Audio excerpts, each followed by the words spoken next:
Welcome to In Biz Together, the podcast for business owners and entrepreneurs across all industries. I'm Michelle Lestas, business owner, coach and author of In Business with Yourself. It's great to have you listening in. Today I'm speaking with Patrick Quinn, Director of Quinn, Hearse and Limousines Limited. The business is family owned and managed by 4 directors, 2 from the first generation and 2, including Paddy, from the second generation. There are currently 19 staff employed and their Hearse cars are exported all over the world.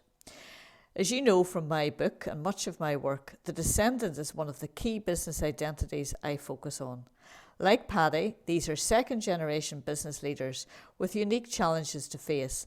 And so Paddy, you are very welcome. Thank you very much, Michelle. It's good to hear, good to be speaking to you. So Limousines and Hearses, tell us a little bit about that story. How did your family get into that business and what's it all about? Well, I was going to say my dad started it, but I suppose the story starts with my grandfather, who took over an undertaking business and was a funeral director. My dad and his brothers all worked in the car trade, in a garage or in crash repair. And at one stage, they decided to build Granda Hearse. This was in the late 70s, early 80s. And it always sort of stuck with my dad that he could do that a bit better. And then in the mid 90s, like certain circumstances led my dad to have to take a risk and start up a new business. And he decided he would build a hearse and see how that went. And as they say, the rest's history. So really very much as part of the family. And then you come into the business. Did you come in when you were young, or what point did you come in? I left school at 16 because I was sort of fed up with school and I wanted to take a couple of years until I figured out what I wanted to do with myself. And I mentioned about working in my dad's business for a couple of years, and he said, "Well, you're not doing that. You're not being a leech. If you're gonna join the business, you're gonna be productive, and you're going to." So I started as an apprentice painter because he wanted something from me. I wasn't going to be one of those people just going to blow in for a couple of years and then blow back out again. And I ended up being quite successful as a painter and trained a lot in various different places throughout the world. As I was involved in a program called World Skills and represented the UK in an international level, actually. And over the year, that was in 2009, and over the year just sort of became the lead painter at work, and then a team leader of the paint section, and sort of moved into more management and sort of organically progressed as the years went on. And then when we incorporated 3 years ago, the family became directors and as the business grew. Great. So really hands-on, you know the business really well, the team know you, and I assume in the sort of industry you're in that it's a fairly loyal team of staff that you have in the business, and you've sort of grown up with them over the years maybe. Yeah, it's quite funny actually. You can see the growth of the business in the length of the time the staff have been there. So we've got guys have been there almost from the very start that have been there 20, 25 years. And then you've got another group of 3 to 4 guys that have been there 15, 16 years. And another group like myself that's been there sort of 10 to 12 years. And another group that's been there 5 or 6 years. And we don't tend to shed many. We always have a bit of a saying that if you last the first couple of weeks, you're there for life. So... Well, it is in many ways, I suppose, Paddy. It would be what I would sort of call a typical Descendant business, started by the first generation, you're into the second generation. But historically, those businesses don't have a brilliant success rate. So you guys are really bucking the trend in many ways and, really growing a very successful company. So what are the big challenges, do you think, in all of that? What are the major challenges for you coming in as the second generation?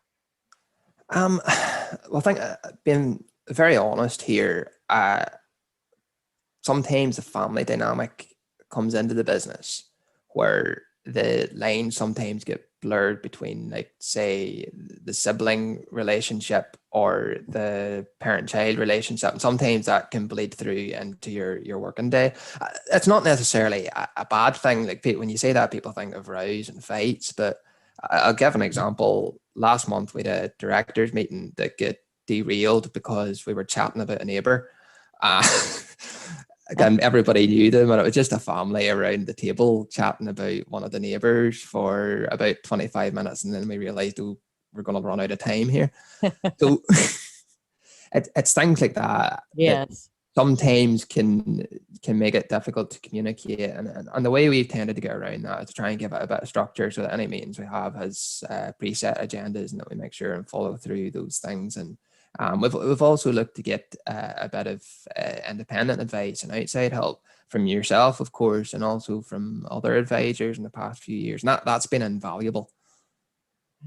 I mean, yeah, and it's sort of parking those family relationships and coming into your working day and making it really work and move forward.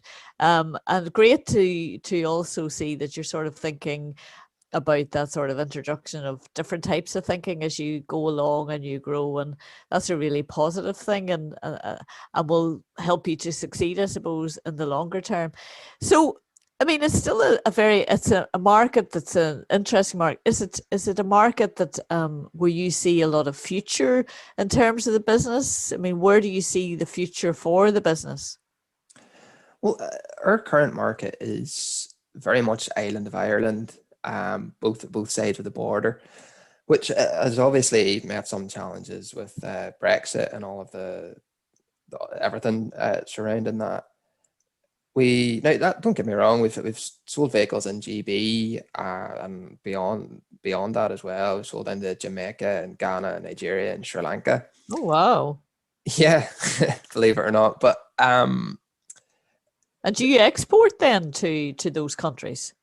yeah, we have done. They're more like 1 and 2 and 3 vehicles rather than, a regular customers and regular markets. We've one going to Malta, I think, soon as well.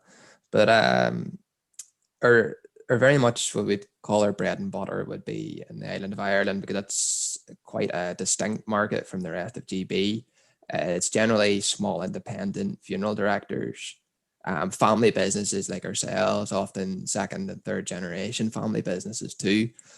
Whereas in the rest of the UK, there's a lot more cooperatives and partners and that kind of thing, in places with even franchises, and places with multiple locations. So it's a really different market to the one we're used to and the one we grew up with, or the business grew up with. But that's not to say that is one that we're going to be targeting, because as our business grows, we'll need those bigger customers. If we can snag 2 or 3 of them, it will make a big difference to us, whereas it maybe wouldn't with some of our bigger competitors. And it means that there's sort of, for not a lot of risk, there can be a great reward. I think the reference point for you being able to talk about the fact you've exported to those countries and then using that and selling that to your other customers. I mean, that must be a great selling point. I mean, it's fantastic that we have a family run business in a rural area in NI and selling globally with something that's not automatically what you think is easy to export. No, and it's not easy to export, but over the years, I've built up really good relationships with different local businesses, and like we'd have been lost without them, especially this year. Like, we work with a local transport company as well that acts as an export agent too, and that relationship has been going on for years and years. Like, that's been crucial, particularly recently. And but I think in Northern Ireland, sometimes things are easier than you'd expect to export, simply because we're a small country and generally somebody knows somebody in common, or we're sort of personable people, and you can build up those relationships a lot easier. Yeah, I think that's a really valid point. And over the years, I suppose others have said to me as well, which is interesting. I mean, you don't deal with companies, you deal with people, and those relationships that you're talking about really fundamental. Well, Paddy, we're sort of out of time now. Fantastic story. Love your company. I think it's got a real future, and it's been a real pleasure to talk to you. Well, it's been a pleasure speaking with you as well, Michelle. All the best, Paddy. Thank you. Thank you very much. If you want to know more about making your business grow, or which identity you are, In Business with Yourself is available at www.orphanpress.com or on Amazon Books or at any Waterstones bookstore.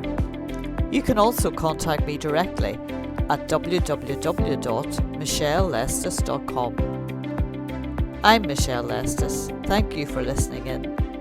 Until the next time.